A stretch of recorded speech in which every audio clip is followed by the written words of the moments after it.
여호수아 19장입니다. 여호수아서 19장. 둘째로 시므온 자손 곧 시므온 자손의 지파를 위하여 그들의 가족대로 제비를 뽑았으니 그들의 기업은 유다 자손의 기업 중에서라. 그들이 받은 기업은 브엘세바 곧 세바와 몰라다와 하살수알과 발라와 에셈과 엘돌락과 부들과 오르마와 시글락과 벳말가복과 하살사와 벳르바옥과 사루힌이 13 성읍이요 또 그 마을들이며 또 아인과 림몬과 에델과 사은이 4 성읍이요 또 그 마을들이며 또 네게베 라마 곧 바알리프엘까지 이 성읍들은 둘러있는 모든 마을들이니 이는 시므온 자손의 지파가 그들의 가족대로 받은 기업이라. 시므온 자손의 이 기업은 유다 자손의 기업 중에서 취하였으니 이는 유다 자손의 분깃이 자기들에게 너무 많으므로 시므온 자손이 자기의 기업을 그들의 기업 중에서 받음이었더라. 셋째로 스불론 자손을 위하여 그들의 가족대로 제비를 뽑았으니 그들의 기업의 경계는 사릿까지이며 서쪽으로 올라가서 마랄라에 이르러 다페셋을 만나 용노암 앞 시내를 만나고 사릿에서부터 동쪽으로 돌아 해 뜨는 쪽을 향하여 기슬롯 다볼의 경계에 이르고 다보라스로 나아가서 야비아로 올라가고 또 거기서부터 동쪽으로 가드헤벨을 지나 옛 가신에 이르고 네아까지 연결된 림문으로 나아가서 북쪽으로 따라 한나돈에 이르고 이따엘 골짜기에 이르러 칼이 끝이 되며 또 갓닥과 나알랄과 시므론과 이달라와 베들레헴이니 모두 12성읍과 그 마을들이라. 스불론 자손이 그들의 가족대로 받은 기업은 이 성읍들과 그 마을들이었더라. 넷째로 이사갈 곧 이사갈 자손을 위하여 그들의 가족대로 제비를 뽑았으니 그들의 지역은 이스라엘과 그슬롯과 수넴과 하바라임과 시온과 아나하랏과 랍빗과 가시온과 에베스와 레멧과 엔간님과 엔하따와 벳바세스이며 그 경계는 다볼과 사하수마와 벳세메스에 이르고 그 끝은 요단이니 모두 16성읍과 그 마을들이라. 이사갈 자손 지파가 그 가족대로 받은 기업은 이 성읍들과 그 마을들이었더라.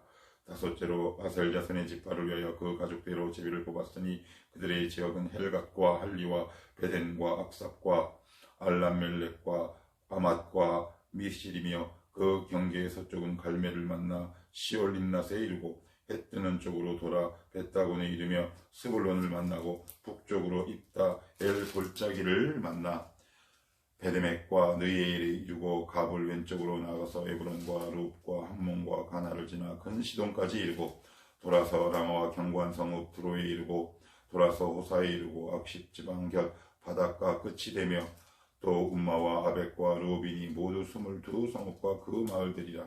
아셀 자손의 지파가 그 가족대로 받은 기업은 이 성읍들과 그 마을들이었더라. 여섯째로 납달리 자손을 위하여 납달리 자손의 가족대로 제비를 뽑았으니 그들의 지역은 헬렙과 사하나님의 상수리 나무에서부터 아담이 네겝과 얌네엘을 지나 락공까지요 그 끝은 요단이며 서쪽으로 돌아 아스노 다볼에 이르고 그곳에서부터 북곡으로 나아가 남쪽은 수불론에 이르고 서쪽은 아셀에 이르며 해 뜨는 쪽은 요단에서 유다에 이르고 그 견고한 성읍들은 시딤과 세르와 함막과 락각과 긴네렛과 아다마와 라마와 하솔과 게데스와 에드레이와 엔하솔과 이론과 믹다렐과 호렘과 벳아낫과 벳세메스니 모두 19성읍과 그 마을들이라. 납달리 자손의 지파가 그 가족대로 받은 기업은 이 성읍들과 그 마을들이었더라. 일곱째로 단 자손의 지파를 위하여 그들의 가족대로 제비를 뽑았으니 그들의 기업의 지역은 소라와 에스다울과 이르세메스와 사알빙과 아얄론과 이들라와 엘론과 딘나와 에그론과 엘드게와 기쁘돈과 바알릭과 여옷과 부네브락과 가드림몬과 메알곤과 락공과 요빠 맞은병 경계까지라. 그런데 단 자손의 경계는 더욱 확정되었으니 이는 단 자손이 올라가서 레셈과 싸워 그것을 점령하여 칼날로 치고 그것을 차지하여 거기 거주하였음이라.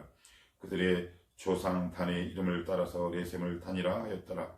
단 자손의 지파가 그의 딸린 가족대로 받은 기업은 이 성읍들과 그들의 마을들이었더라. 이스라엘 자손이 그들의 경계를 따라서 기업의 땅 나누기를 마치고 자기들 중에서 눈의 아들 여호수아에게 기업을 주었으니 곧 여호와의 명령대로 여호수아가 요구한 성읍 에브라임 산지 딥나스라를 주매 여호수아가 그 성읍을 건설하고 거기 거주하였더라. 제사장 엘르아살과 눈의 아들 여호수아와 이스라엘 자손의 지파의 족장들이 실로에 있는 회막문 여호와 앞에서 제비 뽑아 나눈 기업이 이러하니라. 이에 땅 나누는 일을 마쳤더라. 아멘. 이어서 19장은 이제 시몬 지파에서부터 이제 단 자손까지 이제 나머지 7지파, 베냐민 자손까지 총 7지파의 땅 분배기, 이제 거기에 따른 여러 가지 에피소드, 그 땅 분배 속에 감춰진 어떤 하나님의 메시지, 교훈, 이렇게 보시면 되는데, 일단 표면적인 내용은 베냐민 지파를 포함한 총 7지파의 나머지 땅 분배기, 이렇게 이제 보시면 될 것 같습니다. 자, 먼저 19장 1절 봅니다. 19장 1절. 둘째로 시몬 곧 시몬 자손의 지파를 위하여 그들의 가족대로 제비를 뽑았으니 그들의 기업은 유다 자손의 기업 중에서라. 또 9절 말씀에 보시면 중간부터 유다 자손의 분깃이 자기들에게 너무 많으므로 시몬 자손이 자기의 기업을 그들의 기업 중에서 받음이었더라. 다른 지파들은 자기 땅이 있었어요. 이제 자기 땅이 이제 있습니다. 우리가 지금 쭉 보잖아요. 그런데 유독 시몬 지파만 유다 지파가 받은 땅 중에서 뭔가를, 그 땅을 얻게 돼요.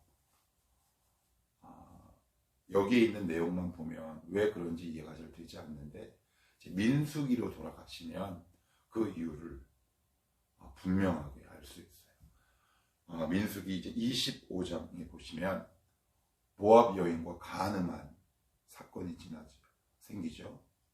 그 일로 인해 이스라엘 백성 공동체가 수많은 사람들이 이제 죽게 되는데, 거기에 리더가 누구였냐 하면 시몬 지파의 족장이에요. 죽은 사람들의 거의 대부분이 다 시몬 지파입니다. 그래서 1차 인구조사 때는 시몬 지파 20세 이상 남자의 인구가 59,300명이었거든요. 그런데 이제 2차, 이스라엘 공동체는 좀 2번에 걸쳐 인구조사를 하잖아요. 광야 생활 초반부, 그리고 광야 생활 끝나고 나서 이렇게 인구조사를 하게 되는데, 다른 지파들은 처음에 조사했던 내용과 큰 차이가 없어요. 조금씩 늘거나, 줄어도 그렇게 줄진 않습니다. 광야 생활 가운데 인구가 줄지 않았다는 건 하나님의 각별한 보호와 은혜를 상징하죠. 그런데 유독 시몬 지파만 22,000명으로 줄어요. 만 20세 이상의 남자들의 인구가. 그러니까 거의 한 60% 이상이 인구가 확 줄어들게 됩니다. 그러니까 땅을 기업으로 이렇게 받을 만한 인구가 많지 않아요. 그래서 유다 지파가 얻은 땅 가운데에서 한 모퉁이를 잘라 시몬 자손에게 나눠주게 되는 거죠. 우리가 여기서 되게 조심해야 될 부분, 우리가 마음에 새겨야 할 교훈이 뭐냐면, 모압 여인과 간음한 사건들로 인해 하나님이 굉장히 노하시죠. 그 중심에 누가 있었다? 시몬 족장이 있었단 말이에요. 그 일로 인해 시몬 지파는 그 위세, 그 지파의 세력이 현격하게 줄어들게 됩니다. 왜 우리가 이런 말 하잖아요. 저 집은 가세가 기울었어. 가세가 기울게 되는 거죠. 그 원인이 어디 있었다? 바로 모압의 음행 사건의 주동자가 바로 시몬 족장이었다. 족장이란 말은 뭡니까? 리더잖아요. 리더가 그 모압 음행에 가담하고 적극적으로 권유하고 추천했다는 말이에요. 어쩌다 보니까 하게 된 것이 아니라 그 모압 음행 사건을 적극적으로 주도하고, 그리고 많은 사람이 가담한 것이 바로 시몬 지파였어요. 그래서 르벤, 레위, 시몬 세 번째잖아요. 12명 가운데 세 번째는 이게 얼마나, 레위 지파는 빠진단 말이에요. 기업이 없잖아요. 그러면 땅을 분배받는 위치에 있어서 실질적으로 2순위인데 시몬 지파는 뒤로 자꾸 물러나요. 그리고 가세가 기울죠. 그 지파의 세력이 쇠락하게 돼요. 후퇴하게 된다고요. 진보하는 것이 아니라. 좋은 위치와 좋은 서열 가운데에서 태어나면 뭐합니까? 하나님께서 주신 여러 가지 특권과 이점을 제대로 살리지 못했는데 오히려 그것을 이용해서 죄를 짓는데 그들의 특권을 사용했다면 당연히 쇠락하는 것은 당연하지 않겠습니까? 그래서 우리도 조심하자고요. 우리가 후손들에게 물려줄 수 있는 가장 고귀한 선물, 그게 뭘까요? 순전하고 아름다운 믿음을 나의 자손들에게 있게 하는 것. 그것이야말로 우리가 이 땅에서 정말 고민하고 고군분투하고 지켜야 할 것 아니겠습니까? 얼마나 이게 불쌍하게 됩니까? 그런데 이제 여기에서 그치지 않고 우리가 조금 더 봐야 할 내용이 있는데 9절 말씀 제가 아까 읽었죠. 유다 자손이 이렇게 나눠줍니다. 근데 여기 말씀에 보면 유다 자손이 뭐라고 되어 있냐면 분깃, 기업, 땅이에요. 땅이 너무 많음으로 나눠졌다 이렇게 되어 있어요. 이게 물론 많아서 나눠주는 것이기는 하지만 한번 우리의 경우를 생각을 한번 해보자고요. 돈이 많다고 누군가에게 많이 나눠줍니까? 이런 말 종종 하잖아요. 있는 놈들이 더해. 가끔 쓰잖아요. 없다고 인색한 것 아니고 있다고 넉넉한 것 아니거든요. 하나님의 징계를 받아서 그들의 가세, 그들의 지파의 위세가 쇠락했지만 유다 지파는 자기들의 기업을 나눠주는 거죠. 왜? 이 기업을 잊지 않으면 이들의 지파가 없어지게 되었거든요. 이 지점에서 우리가 중요한 교훈이 있어요. 우리가 그리스도 안에서, 공동체 안에서 하나님께서 어떤 한 개인과 한 가문을 징계하실 때가 있다는 거예요. 너 정신 차려. 그런데 많은 경우에 우리는 어떻게 생각하느냐? 아이고, 저는 하나님의 벌 받아가지고 아주 그냥 쌤통이다. 뭐 이 정도까지는 아니라 하더라도 그냥 불쌍하거나 아니면 정죄의 눈빛을 보내는 경우가 다반사예요. 우리 그러지는 맙시다. 내가 가지고 있는 은혜 나눠주면 안 됩니까? 내가 신방 가서 그들을 위로해주면 안 됩니까? 왜 나에게 받은 은혜가 너무 많으니까. 하나님이 나에게 베푸신 선물이 너무 많단 말이에요. 자기가 가진 것은 너무 많고 복은 너무 받았어. 자랑은 하는데 그것을 나눌 줄 모르면 이게 어떻게 되겠습니까? 우리도 원래는 시몬 지파 같은 족속들 아니었습니까? 그런데 유다 지파에서 나온 예수님의 은혜 때문에 우리가 그 은혜의 부스러기를 먹고 우리가 하나님 앞에 아버지라고 부를 수 있는 특권, 은혜, 은총을 얻을 수 있는 것 아니겠습니까? 그래서 우리가 우리 공동체의 유다 지파가 되어보자고요. 누군가를 향해 날카로운 손가락질을 하고 아이고 불쌍하네, 말 안 듣더니 꼴 좋다, 그러지 말고 하나님이 내게 주신 은혜를 나누자고. 누군가를 위해서 기도하는 거죠. 하나님 저 지파를, 저 영혼을 긍휼히 여겨 주시옵소서. 유다 지파가 많아서 나눴다고요? 나눌 마음이 있으니까 나누죠. 아무리 많이 있으면 뭐합니까? 내 안에 나눌 마음이 없다면 아무 소용이 없는 거죠. 하나님이 우리에게 주신 은혜, 은사, 선물, 축복들이 얼마나 많이 있는지 몰라요. 때로는 물질을 나누고 물질이 없으면 찾아가서 위로하고 신방하기도 하고 때로는 그를 위하여 기도할 수 있는 나눔의 은혜가 우리 청월한 공동체의 은혜가 되기를 축복해요. 하나님, 우리 가정이, 제가 우리 청월한 교회 공동체의 유다 지파가 되게 하옵소서. 누군가에게 기꺼이 나눌 수 있는 넉넉한 품새를 가진 그러한 영혼이 되게 하여 주옵소서. 나의 기도를 통해 그들이 살게 하시고 나의 섬김을 통해 그의 영혼이 회복되게 하여 주옵소서. 나의 관심과 나눔을 통해 그의 영혼이 일어설 수 있도록 하나님 나를 이 교회의 유다 지파로 사용하여 주옵소서. 우리 공동체 가운데 시몬 지파 같은 사람들이 있다면 혀를 끌끌 차시거나 손가락질하지 마시고 그들에게 내가 지금 가지고 있는 것, 나눌 수 있는 것, 나누며 살자고요. 가진 게 없다고요? 근데 하나님이 주셨다는데 주셨대요. 뭘 없어요, 없기는. 우린 맨날 없대지. 있어요. 내가 발견하지 못할 뿐. 정말 없어요. 여러분들이 받은 말씀의 은혜 있잖아요. 기도할 수 있는 그 은혜 있잖아요. 찾아가서 만날 수 있는 건강이라는 특권이 있잖아요. 그게 다 우리에게 주신 기업 아닙니까? 선물 아닙니까? 그런데 왜 자꾸 없다 그래요? 우리 이렇게 살자고요.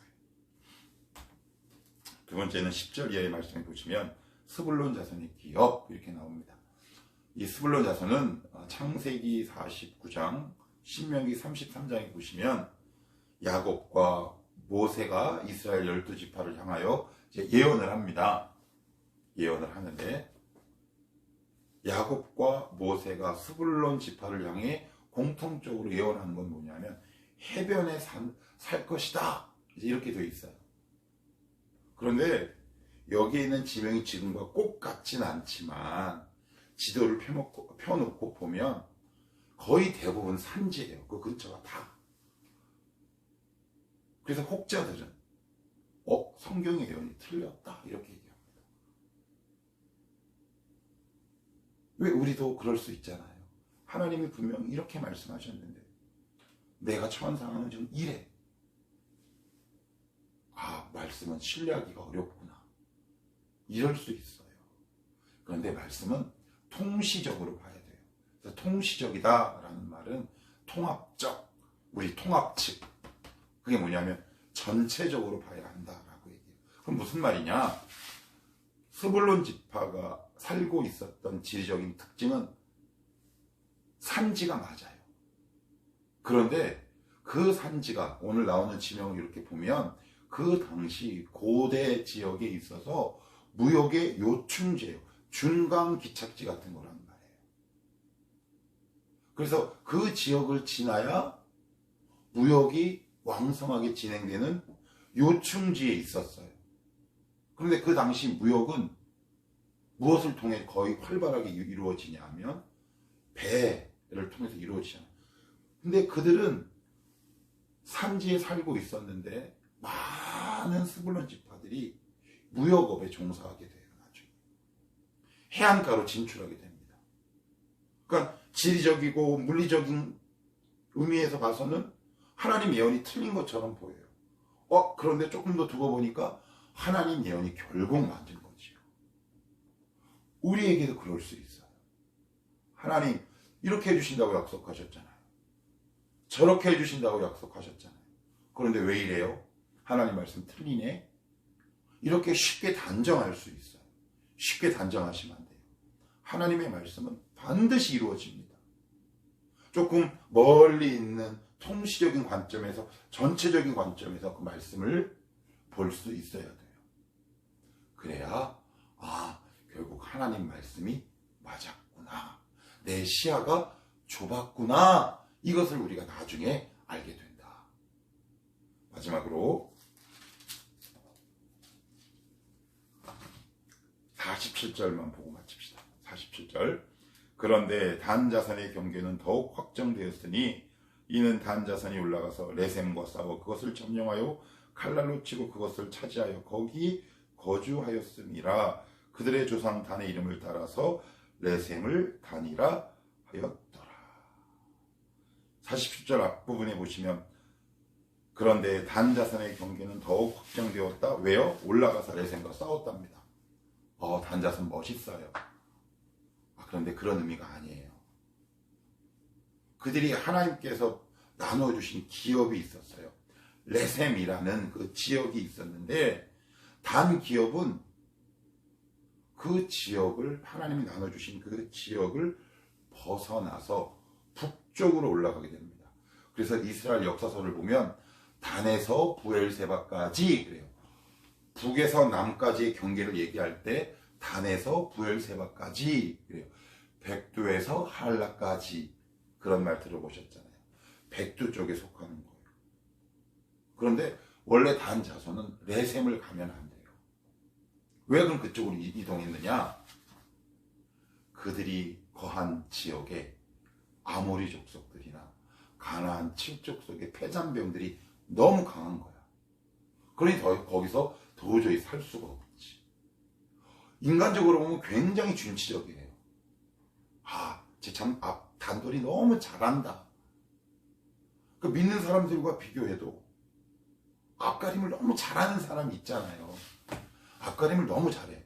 좀 나쁜 말로 하면 약삭 빠르고, 좋은 말로 하면 너무 진취적이고 자기 앞가림 너무 잘해.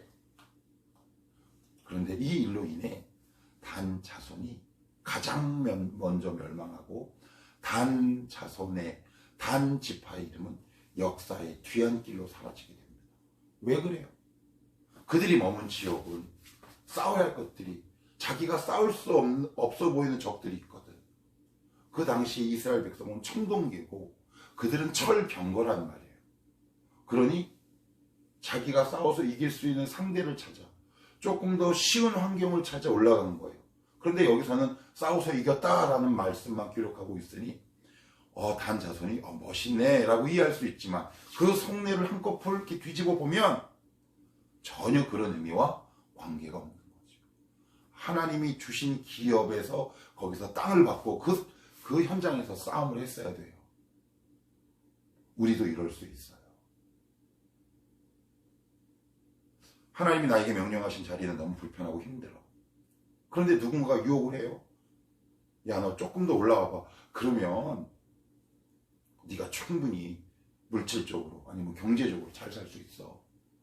올라간다? 그러면 우리 자손의 이름이 역사의 뒤안길로 사라져버려요.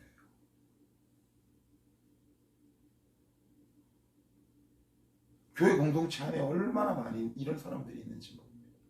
제가 제일 안타까운 게 이 부분이고 이 지점이에요. 좀 상스러운 말로 예수를 개떡같이 믿어. 근데 되게 잘 산다. 그리고 어떻게 하면 돈 버는지도 너무 잘 알아. 근데 그들이 모르는 게 있어요. 그들의 자손들이 예수를 안 믿거나 제대로 안 믿어. 그게 뭐예요? 역사의 뒤안길로 믿음의 이름이 사라지는 거죠. 그러면 끝난 겁니다. 그러면 끝난 거예요. 그거 가면 망하는 거잖아요. 지금 나에게 있는 손쉬운 길로 가지 마십시오. 하나님이 여러분들에게 명령하신 그 소명의 자리가 있어요. 감당해야 될 사명의 자리가 있다고요. 그 자리를 회피하시면 안 돼요.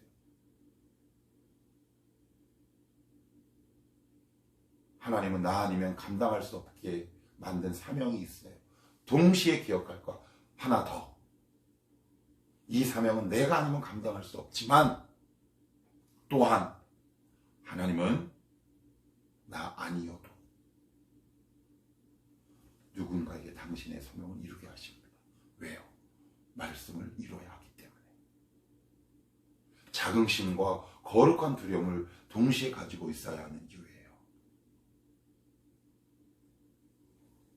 자꾸 올라가지 마세요. 슬금슬금 가지 마세요. 여러분이 하나님이 명령하신 그 자리, 그 땅에 여러분의 두 다리를 딱 내딛고 힘들고 눈물이 나더라도 그 소명의 자리, 부르심의 자리를 굳건하게 지켜내십시오.